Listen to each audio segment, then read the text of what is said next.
ठरलं तर मग आजच्या भागाची सुरुवात होते प्रिया आणि आधिराज पासून. तुझं आधीच लग्न झालंय असं म्हणतो आधिराज. मला आधी का नाही सांगितलंस? कुठल्या तोंडाने सांगणार होते की माझा नवरा दारू पितो, मला मारतो, कधी एकदा ना त्याला सोडते, असं झालंय मला. पण मी काहीच नाही करू शकत असं म्हणते ती. काहीच का नाही करू शकत? तू डिवोर्स घेऊ शकतेस असं म्हणतो आधिराज. डिवोर्स घेऊन केवढे जाऊ मी? परत आई बाबांवर ओझं होऊन बसू का असं म्हणते प्रिया. आणि मी एकटी राहिले तर त्यांना ते सहन नाही होणार आहे रे, असं म्हणते ती. मी जिवंत आहे ना. तुझा नवरा जर तुला इतकं छळत असेल तर तू लगेच डिवोर्स देऊ शकतेस त्याला, असं म्हणतो आता धीराज. आणि माझ्याशी लग्न करू शकतेस असं म्हणतो तो. खरंच आयुष्यभर साथ देशील असं म्हणते प्रिया. हो असं म्हणतो आधिराज. नक्की असं म्हणतो तो. तर आता प्रिया खूप आनंदात होते बघा प्रेक्षक. ही एवढ्या टोकाचं खोटं कसं बोलू शकते? हिला थोडी जरी लाज आहे का असं म्हणतो तो. आधिराज असं म्हणते प्रिया.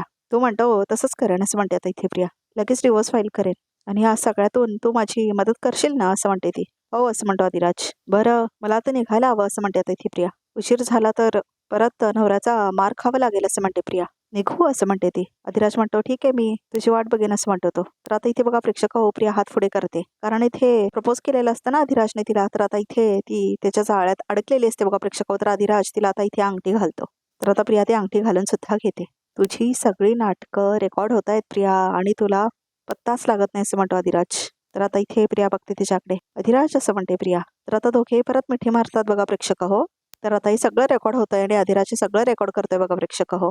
चल मी तुला घरी सोडतो असं म्हणतो अधिराज. प्रिया म्हणते नको नको, अरे मी तुला कधी घरापर्यंत येऊ दिलं नाही कारण त्याने आम्हाला दोघांना एकत्र बघितलं तर तो खूप चिडेल रे असं म्हणते ती. आणि मग त्याचे जे काय परिणाम होतील ते मला आणि माझ्या आईबाबांना भोगायला लागतील असं म्हणते प्रिया.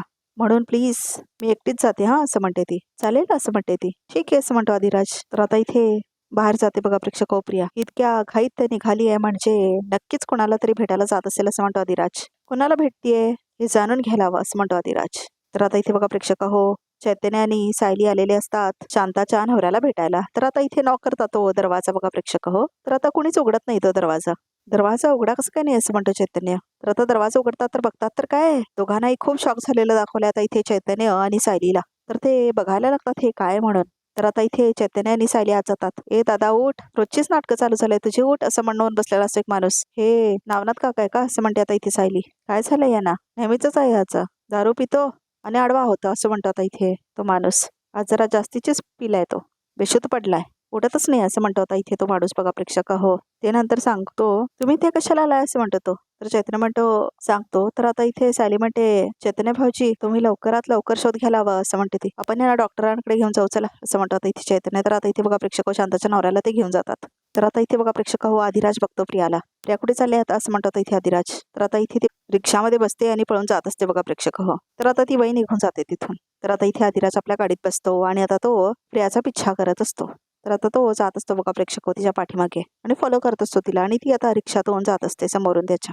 तर आता खूप काळोखात कुठेतरी जात असते ती आणि कुणीच नसतं रस्त्यात. तर आता ती पुढे पुढे जाते आणि पूर्ण पाठलाग करत असतो आता तिचा आधिराज बघा प्रेक्षक हो. तर आता ती रिक्षा वळते आणि कुठेतरी जाते बघा प्रेक्षक हो. तर आता इथे आधिराज सुद्धा वळतो. तर आता त्याला दिसतच नाही कुठे गेली रिक्षा म्हणून. गेली कुठे असं म्हणतात इथे आधिराज. बहुतेक राईट साईडला गेली असेल असं म्हणतो तो. तर आता इथे तेवढ्यात संतोषला कॉल येतो प्रियाचा. मॅडम असं म्हणतो तो आणि आता इथे तो कॉल घेतो बघा प्रेक्षक हो. तर आता तो म्हणतो बोला मॅडम. तर आता प्रिया म्हणते ए बेकल माणसा तू लोणावळ्यात कुठेतरी लपला असतास, जास्त सेफ राहायला असतास ना तिथे असं म्हणते प्रिया. नाही पण मॅडम तिथले पोलीस पण मला शोधतायत आणि आता माझ्या जुन्या कुठल्या तरी चोऱ्या त्यांना आठवतील हे मला तरी माहित होतं का, आणि तिथल्या घरावर नजर ठेवून आहेत ते असं म्हणतो तो. तर प्रिया म्हणते तू तुझ्या घरात राहू नकोस, लोणावळ्यात राहायला तेवढीच एक जागा आहे माझ्याकडे असं म्हणतो तो. आता लोणावळ्यात परत जा आणि मी तुला लोकेशन पाठवलंय त्या ठिकाणी जाऊन राहा असं म्हणते प्रिया. ठीक आहे मॅडम. मॅडम ते खर्चाला थोडं असं म्हणतो संतोष. माहिती आहे असं म्हणते प्रिया. पाठवते पैसे असं म्हणते ती. ओके मॅडम आता तुम्ही मला जेव्हा सांगाल तेव्हा ते प्रकरण थंड झालंय तेव्हा मी तिथे येईल असं म्हणतो तो. तुला कोणी काहीही करणार नाही, अजिबात टेन्शन घेऊ नको जा आता असं म्हणते प्रिया. ठीक आहे मॅडम असं म्हणतो आता इथे संतोष. तर आता इथे कॉल ठेवतात बघा प्रेक्षक होते दोघे. तर आता इथे सायली घेऊन आलेली असते शांताच्या नवऱ्याला त्याच्या घरी बघा प्रेक्षक हो डॉक्टरला दाखवून. अजून तो चक्रेतच असतो. त्याला औषध दिलंय, थोड्या वेळाने जागेल आणि बरं वाटेल, तोपर्यंत त्याला आराम करून द्या असं म्हणतो आता इथे चैतन्य. तो दुसरा माणूस म्हणतो जे काय तुम्ही सांगितलंय ते खूप भयंकर आहे हो असं म्हणतो तो माणूस. शांता मावशी गेल्या ते खूप वाईटच झालं, खूप वाईट गोष्टी केल्या होत्या त्याने असं म्हणतो तो. हे सगळं नवनाथ इथे तिला दारू पिऊन खूप मारायचा, तिच्या जीवावर जगायचा, पैशासाठी उलटसुलट करावे लागायचे तिला असं म्हणतो तो. हे सगळं कोर्टाला कळायला हवं, तुम्ही उद्या आहे ना साक्षी त्याला घेऊन येता का असं म्हणते सायली. तर आता तो माणूस काय बोलतच नाही. हे बघा तुम्हाला सगळी परिस्थिती समजावून सांगितली आहे, त्यांची साक्ष कोर्टात केवढी महत्वाची आहे माहिती आहे ना तुम्हाला, असं म्हणतो चैतन्य. हे बघा, तुम्ही टेन्शन घेऊ नका, मी नवनाथला कोर्टात हजर करतो, असं म्हणतो तो माणूस. ठीक आहे दादा, उद्या वाट बघतो आम्ही तुमची, असं म्हणते सायली. काळजी घ्या, असं म्हणतो आता इथे चैतन्य. येतो असं म्हणून आता सायली निघून जाते बघा प्रेक्षक. आता तो माणूस हात जोडतो त्यांच्या समोर आणि आता चैतन्य आणि सायली निघून जातात इथून. तर आता इथे सुभेदारांचं घर दाखवलंय. तर आता इथे सगळेजण जेवत असतात बघा प्रेक्षकांनी, डिनरचा टाइम असतो. तर आता इथे कल्पनाला घेऊन येतात इथे प्रतिमा. तर आता प्रतिमा म्हणते, अगं असं नको करू कल्पना, आज सायली अर्जुन साठी डबा घेऊन गेली आहे ना, तो जेवला असेल व्यवस्थित, असं म्हणते प्रतिमा.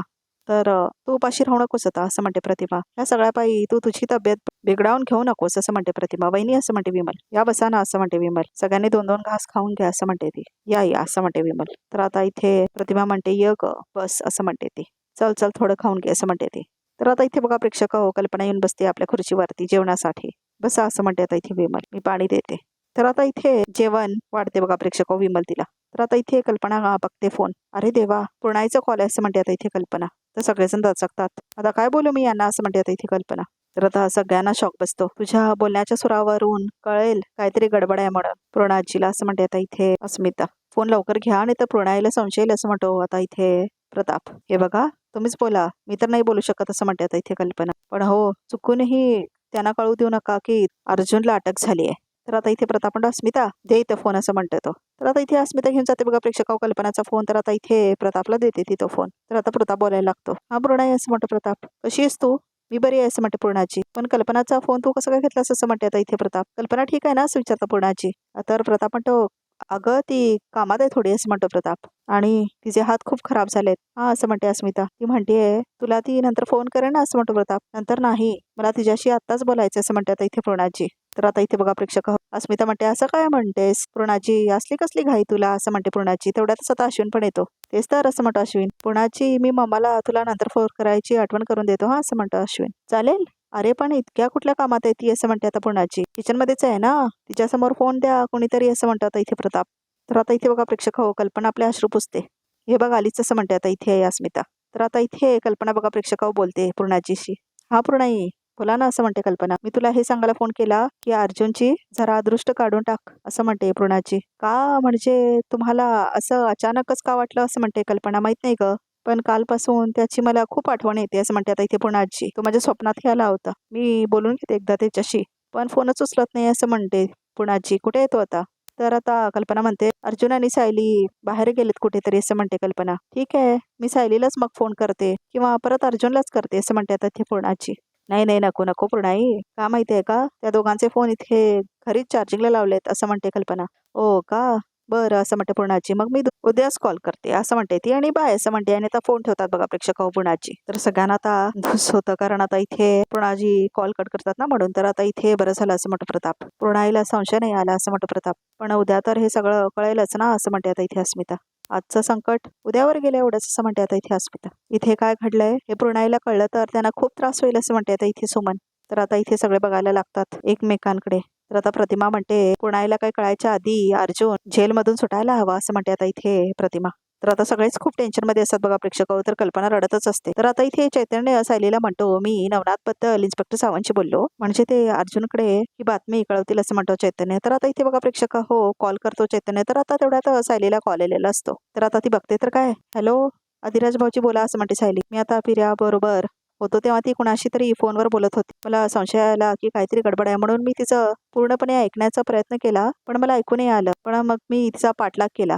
ती ज्याच्याशी बोलत होती त्यालाच भेटायला गेली होती, असं म्हणतो तो. कशी काय माहित नाही, ती सटकली, असं म्हणतो अधिराज. ही लपवाछपवी नक्कीच शांता मावशीच्या खुनाच्या संदर्भात असणार, असं म्हणते सायली. ती आता सटकली आहे ना, काय हरकत नाही, पण भाऊजी तुम्ही तिच्यावर असंच लक्ष ठेवा आणि काही संशयास्पद जाणवलं की लगेच मला कळवा, असं म्हणते सायली. हो वहिनी, असं म्हणतो अधिराज. बरं, असं म्हणून फोन ठेवते. आता इथे बघा प्रेक्षक, सायली अर्जुनशी बोलतो. तर आता इथे सायली निघते बघा प्रेक्षक, चैतन्य पण निघतो. तर आता इथे रात्र झालेली असते. तर आता इथे अर्जुन आपल्या जेलच्या बॅरेकमध्ये असतो. तर तेवढ्यातच त्याला भेटायला येतो इन्स्पेक्टर सावंत. अर्जुन सर, असं म्हणतो तो. सायली मॅम आणि चैतन्य सर शांताच्या नवऱ्यापर्यंत पोहोचलेत, असं म्हणतो आता इन्स्पेक्टर. उद्या तो हिअरिंगला नक्कीच येणार, असं म्हणतो तो. ग्रेट, असं म्हणतो अर्जुन. म्हणजे उद्याची हिअरिंगची तयारी झाली आहे आपली, असं म्हणतो अर्जुन. तर तेवढाच आता इन्स्पेक्टर येतो. काय इन्स्पेक्टर सावंत, असं म्हणतो पाटकर, काय चाललंय का इथे? म्हणजे अख्ख्या पोलीस स्टेशनमध्ये फक्त अर्जुन सुभेदारचीच केस आहे का, असं म्हणतो इथे पाटकर. तुम्ही ड्युटी फक्त त्यांचीच करताना दिसताय, असं म्हणतो पाटकर. बाकीच्याही केसेस आहे त्यांच्याकडे लक्ष द्यायला हवं की नाही असं म्हणतो आता इथे पाटकर त्या इन्स्पेक्टरला. तर आता तो म्हणायला लागतो, तर आता फाईल देतो बघा प्रेक्षक हो. तर इन्स्पेक्टर सावंतला ह्या काही केसेस आहेत व्यवस्थित स्टडी करा असं म्हणतो आता इथे पाटकर. इन्व्हेस्टिगेशन करा आणि लवकरात लवकर मला रिपोर्ट करा असं म्हणतो आता इथे इन्स्पेक्टर पाटकर. तर चल रे असं म्हणून आता इथे पाटकर निघून जातो बघा प्रेक्षक हो त्याच्या हवालदारला घेऊन. हा माणूस मास दाखवण्याची एकही संधी सोडत नाही असं म्हणतो आता इन्स्पेक्टर सावंत. रिलॅक्स असं म्हणतो अर्जुन. याचा सगळा हिशोब आपण कोर्टात नक्की घेऊ असं म्हणतो आता इथे अर्जुन. बरं असं म्हणतो तो. तर आता तो म्हणतो की ह्या रूममध्ये जो फोन सापडला होता तो आहे ना तुमच्याकडे असं म्हणतो अर्जुन. हो माझ्याकडेच आहे असं म्हणतो तो. कोण कोणाचा आहे असं म्हणतो अर्जुन. ते समजलंय तुम्ही अजिबात काळजी करू नका असं म्हणतो आता इन्स्पेक्टर सावंत. आता मी फक्त उद्याच्या हिअरिंगची वाट बघतोय असं म्हणतो अर्जुन. तर आता इथे देवी आईला दाखवलंय. तर आता सायली पाया पडत असते देवी आई समोर. देवी आई मी खूप लहान असल्यापासून अगदी मनापासून तुझी भक्ती करत आली आहे. कुठल्याही फळाची अपेक्षा न करता माझं कर्म करत राहिले. तूही मला कधी एकटं सोडलं नाहीस. मला जेव्हा जेव्हा तुझी गरज होती तेव्हा तेव्हा माझ्या पाठीशी उभी राहिलीस तू असं म्हणते सायली. आणि आजही तुझं माझ्याकडे लक्ष आहे. मला माहिती आहे तुला तुझ्या या लेखीची परीक्षा घ्यायची आहे ना देवी. जरूर घे. यांच्यासाठी मी कुठलीही अग्निपरीक्षा द्यायला तयार आहे असं म्हणते सायली. कारण माझी खात्री आहे यातूनही तूच आम्हाला न्याय मिळवून देशील. आणि या क्षणाची मी आतुरतेने वाट बघतेय देवी आई असं म्हणते सायली. तर आता इथे बघा प्रेक्षक हो अर्जुनला दाखवलंय परत. तर अर्जुन विचारत असतो. तर आता त्याला आठवतं कसं आनंदाचे क्षण तो घालवलेला असतो आपल्या परिवारासोबत. तर आता सगळे क्षण त्याला आठवतात कसे आनंदात घालवत असतात सगळेजण मिळून. तर आता त्याला खूप साऱ्या गोष्टी आठवतात. तर आता इथे कल्पनाला आठवतं कसं अर्जुनला टार्गेट करतात मीडियावाले. तर प्रताप पण रडत असतो. कसं ती भेटून आलेली असते त्याला. हे सगळं तिला आठवतं. तर आता इथे सायली पण अर्जुनचा फोटो घेऊन रडत असते खूप. तर आता ती त्याच्या फोटोला कुरवाळत असते आणि खूप जास्त रडत असते बघा प्रेक्षक सायली. तर आता इथे अर्जुनला पण त्रास होत असतो आणि तो पण रडत असतो. इमोशनल सीन दाखवले आता इथे सगळ्यांचा बघा प्रेक्षक सुभेदार मंडळीचा. अर्जुन रडतोय, सायली रडते, कल्पना रडते, प्रताप रडतोय, सगळं दाखवलंय. आणि म्युझिक पण लावलंय बघा प्रेक्षक बॅकग्राऊंड मध्ये. तर सायली आता लग्नाचे फोटोज बघते आपल्या. देवा काजिरे हे आहे बघा प्रेक्षक हो बॅकग्राऊंड म्युझिक. तर सायली त्याचे कोट बघते बाहेर काढून. तर आता इथे सायली हात लावून बघते त्या कोट्सना. तर देवा काळजी रे हे गाणं लागलेलं आहे. तर आता इथे एका बाजूला अर्जुनला दाखवतंय आणि एका बाजूला सायलीला दाखवतायत बघा प्रेक्षक आणि दोघेही रडतायत. तर आता इथे बघा प्रेक्षक हो अर्जुन खाली हंतरून टाकतो आपलं. तर सायली पण आपलं हंतरून खाली टाकते आणि आता ती बघा प्रेक्षक हो मिठी मारते तिच्या उशाला आणि आता ती झोपण्याचा प्रयत्न करते. तर आता इथे अर्जुन पण खाली झोपतो बघा प्रेक्षक हो. तर आता दोघांनी कसं झोपलेले असतात ते खाली इथे दाखवतायत. खूपच इमोशनल सीन आहे अर्जुन आणि सायलीचं बघा प्रेक्षक हो. अर्जुन खूप जास्त रडतोय आणि आता सायली पण. तर आता दोघेही खूप अति रडायचं दाखवलंय. तर आता इथे सकाळ झालेली असते. तर आता इथे कोर्ट दाखवलंय. तर आता इथे अर्जुन असतो विटनेस बॉक्स मध्ये आणि आता इथे वकील वगैरे आलेले असतात. तर आता इथे सुभेदार मंडळी सुद्धा असतात कोर्टामध्ये. तर आता इथे चैतन्य लढणार असतो अर्जुनची केस. अर्जुनला असं आरोपीच्या पिंजऱ्यात बघवत नाही ग असं म्हणते आता इथे कल्पना. तर आता इथे सांत्वना देत असते सायली तिला. तू मला जेलमध्ये पाठवायला निघाला होतास ना. आता एकदा पाठवलं सुद्धा होतास. आज तुला कळेल आरोपीच्या पिंजऱ्यात उभं राहिल्यानंतर माणसाची काय अवस्था होते असं म्हणते आता इथे प्रिया. तर आता जज आलेला असतो बघा प्रेक्षक आणि आता तो बसतो. तर आता इथे चैतन्य उभारतो आणि बाकी सगळे पण उभारतात. बसा असं म्हणतात आता इथे ते. कोर्टाची कारवाई सुरू केली जावी असं म्हणतो जज. तर आता इथे चैतन्य उभारतो आणि येतो बघा प्रेक्षक होतो. तर आपलं प्रमाणपत्र तो घेऊन आलेला असतो. युअर ऑनर हे ॲडव्होकेट अर्जुन सुभेदार यांचं स्वतःसाठीचं वकील पत्र असं म्हणतो चैतन्य. तर पाठकर सुद्धा तिथेच असतो बघा प्रेक्षक हो. तर आता इथे ते पत्र घेतात जज. ॲडव्होकेट सुभेदार तुम्ही स्वतःच तुमची केस लढणार आहात का असं म्हणतो आता जज. येस मी लॉर्ड असं म्हणतो अर्जुन. तुम्ही जर ही केस हरलात तर तुमची ही सनद रद्द होईल असं म्हणतो आता इथे जज. आणि तुम्ही परत कधीच वकिली करू शकणार नाही याची कल्पना आहे ना तुम्हाला असं म्हणतो आता इथे तो जज. तर आता इथे बघा प्रेक्षक हो अर्जुन म्हणतो मी माझ्या समोर जिंकू शकेल याचा विश्वास आहे ना तुझा असं म्हणतो अर्जुन. माझा तुमच्यावर पूर्ण विश्वास आहे. तुमच्यासारखा हुशार वकील कुठे शोधलं तरी मिळणार नाही असं म्हणते सायली. येस मी लॉर्ड असं म्हणतो अर्जुन. मला याची पूर्ण कल्पना आहे. तरी सुद्धा माझी केस मीच लढणार असं म्हणतो अर्जुन. आणि मला त्याची परमिशन हवी आहे मिलॉर्ड असं म्हणतो तो. परमिशन ग्रांटेड असं म्हणतो तो वकील. थँक्यू मिलॉर्ड असं म्हणतो अर्जुन. मी आरोपीच्या पिंजऱ्यात माझ्या वतीने माझे को काउन्सिलर ॲडव्होकेट चैतन्य गडकरी बोलतील असं म्हणतो आता इथे Arjun. Okay advocate Niranjan your opening statement please असं म्हणतात आता इथे जज. तर आता इथे बघा प्रेक्षक हो निरंजन वकील येतो समोर. आज आपल्या कोर्टामध्ये उभी असलेली केस वकिली पेशाला काळीमा फासणारी आहे असं म्हणतो तो. ॲडव्होकेट अर्जुन सुभेदार पनवेल मधले खूप मोठे आणि यशस्वी क्रिमिनल लॉयर आहेत. त्यांची ख्याती अशी आहे की ते आजपर्यंत एकही केस हारलेले नाहीत असं म्हणतो तो लॉयर.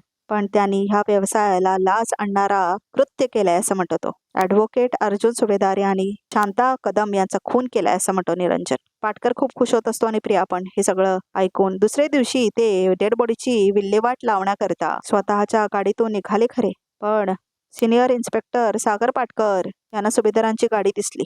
त्या गाडीला नंबर प्लेट नव्हती म्हणून सागर पाटकर यांनी सुभेदारांची गाडी थांबवली आणि फाईन मागितला. पण इन्स्पेक्टर पाटकर ह्यांच्या नजरेतून एक गोष्ट सुटली नाही आणि ती गोष्ट म्हणजे गाडीतल्या आयसीतून येणारं रक्त, असं म्हणतो तो माणूस. म्हणजेच आता वकील निरंजन. बघा प्रेक्षक हो, प्रियाला खूप आनंद होत असतो हे सगळं ऐकून. इन्स्पेक्टर पाटकर ह्यांनी सुभेदारांना गाडीची डिक्की उघडायला लावली आणि तेवढ्यात समोर आलं शांता कदम यांचा मृतदेह, असं म्हणतो आता इथे तो वकील. तिथल्या तिथेच इन्स्पेक्टर सागर पाटकर यांनी ॲडव्होकेट अर्जुन सुभेदार यांना त्यांनी अटक केली. पोलीस चौकशीत एक गोष्ट समोर आली आहे. तर आता इथे काहीतरी डॉक्युमेंट्स आणतो बघा प्रेक्षक. निरंजनाने तर तो सबमिट करतो जजेसना. तर आता जज वाचायला लागतो. असं लक्षात आलंय की खुनी अर्जुन सुभेदार हे शांता कदम ह्यांना खूप दिवसांपासून ओळखत होते. 3-4 वेळा तर हे त्यांच्या घरी गेले होते. काही दिवसांपूर्वी अर्जुन सुभेदार यांनी शांता कदम ह्यांना वेगळ्या जागेत ठेवलं होतं. जेव्हा शांता कदम ह्यांच्या घराबाहेर अतिक्रमणाची नोटीस लागली तेव्हा त्या घरी कागदपत्र आणण्यासाठी त्या जाणार होता ही गोष्ट सुद्धा अर्जुन सुभेदार यांना माहीत होती, असं म्हणतो तो. आणि ह्या सगळ्या माहितीचा वापर करून अर्जुन सुभेदार यांनीच शांता कदम यांचा खून केला, असं म्हणतो होता इथे तो वकील. वकिलांकडे समाज न्यायाच्या नजरेने बघतो. त्याच वकिलाने कायद्याला धाब्यावर बसवून एका व्यक्तीचा जीव घेतला. अशा ह्या ॲडव्होकेट अर्जुन सुभेदारच्या खुण्याला जन्मठेपेची शिक्षा व्हायला हवी अशी कोर्टाकडे विनंती, असं म्हणतो तो. तर आता आय ऑब्जेक्ट मिलॉर्ड, असं म्हणतो होता इथे चैतन्य. ॲडव्होकेट अर्जुन सुभेदार ह्या कोर्टात आता संशयित म्हणून हजर आहेत. पण सरकारी वकील ॲडव्होकेट निरंजन प्रभू उल्लेख खुनी म्हणून करतायत, असं म्हणतो चैतन्य. माझी कोर्टाला विनंती आहे की अर्जुन सुभेदार यांना खुनी म्हणून संबोधलं जाऊ नये, असं म्हणतो चैतन्य. ऑब्जेक्शन सस्टेंड, असं म्हणतात आता इथे जज. अर्जुन सुभेदार यांच्यावर जोपर्यंत खुनाचा आरोप सिद्ध होत नाही तोपर्यंत ह्या कोर्टामध्ये त्यांना खुनी म्हणून संबोधता येणार नाही, असं म्हणतात जज. थँक्यू मिलॉर्ड, असं म्हणतो Chaitanya. Advocate Gadkari your opening statement please on behalf of Arjun Subhedar please, असं म्हणतो जज. तर आता इथे बघा प्रेक्षक हो, चैतन्य येतो. तर आता तो बोलायला सुरुवात करतो. युअर ऑनर, सरकारी वकील ॲडव्होकेट निरंजन प्रभू यांनी शांता कदम यांच्या खुनाची एक बाजू अगदी व्यवस्थित कोर्टासमोर बांधली आहे आणि अर्जुन सुभेदार यांना खुनी म्हणून घोषितही केले, असं म्हणतो तो. आणि एवढं सगळं करून ते मोकळे झाले. पण खरं तर हे खरं आहे की अर्जुन सुभेदार यांनी खून केलेलाच नाही, असं म्हणतो चैतन्य. त्यांना अगदी पद्धतशीरपणे प्लॅनिंग करून या सगळ्यात अडकवण्यात आलंय, असं म्हणतो चैतन्य. युअर ऑनर, ॲडव्होकेट अर्जुन सुभेदार यांचं करिअर ट्रॅक तुमच्या समोर आहे. तुम्ही तो बघू शकता. अर्जुन सुभेदार यांनी आजपर्यंत कित्येक निर्दोष व्यक्तीला शिक्षा होण्यापासून वाचवले, असं म्हणतो चैतन्य. ते सतत हेच म्हणत राहिले की माझे आशील निर्दोष आहेत आणि म्हणूनच ते आजपर्यंत एकही केस हरले नाहीत. असा माणूस पुन्हा होऊ शकतो का, असं म्हणतो चैतन्य. पण ॲडव्होकेट निरंजन प्रभू यांनी सांगितलेल्या काही गोष्टी खऱ्या आहेत. जसं की ते शांता कदम यांना ओळखत होते का, तर हो, असं म्हणतो चैतन्य. सुभेदारांनी शांता कदम यांना दुसऱ्या घरात शिफ्ट व्हायला सांगितलं का, हो, असं म्हणतो होता चैतन्य. स्वतःच्या घराशी कागदपत्र घेण्यासाठी शांता कदम पुन्हा त्यांच्या घरी जाणार होता हे अर्जुन सुभेदारांना माहिती होतं का, तर हो, असं म्हणतो चैतन्य. पण यांनी कुठेही सिद्ध होत नाही की कोण अर्जुन सुभेदार यांनीच केले, असं म्हणतो चैतन्य. ऑब्जेक्शन ऑर ऑनर, असं म्हणतो आता इथे निरंजन वकील. तर आता तो येतो पुढे आणि म्हणतो ॲडव्होकेट गडकरी हे विसरतायत की शांता कदम यांचा मृतदेह अर्जुन सुभेदार यांच्या गाडीत सापडलाय. शिवाय खुनाच्या रात्री ॲडव्होकेट अर्जुन सुभेदार आणि त्याने शांता कदम बरोबर पाठवलेल्या त्या माणसासोबत ते संपर्कात होते अशा कॉल्स आणि मेसेजेसचा आमच्याकडे पुरावा आहे. शांता कदमच्या त्यांच्या प्रत्येक क्षणाची माहिती अर्जुन सुभेदार यांना मिळत होती, असं म्हणतो निरंजन वकील. हे खरं आहे युअर ऑनर, पण ही सगळी चौकशी अर्जुन सुभेदार शांता कदम यांच्यावर रागापोटी करत होते, त्यांच्यावर काळजीपोटी करत होते, असं म्हणतो इथे चैतन्य. काळजी, असं म्हणतो निरंजन वकील. मग त्यांनी शांता कदम बरोबर एका अनोळखी माणसाला का पाठवलं, असं म्हणतो इथे वकील निरंजन. ते स्वतः शांता कदम यांच्याबरोबर का नाही गेले, असं म्हणतो तो.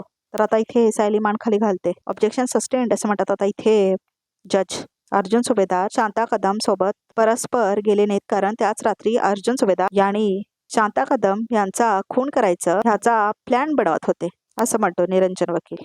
तर तो धक्का बसतो सायलीला वगैरे बघा प्रेक्षकांनी. प्रियाला खूप आनंद होतो आणि त्यांना शांता कदम बरोबर कुणीही त्यांना बघू नये अशी त्यांची इच्छा होती, असं म्हणतो तो.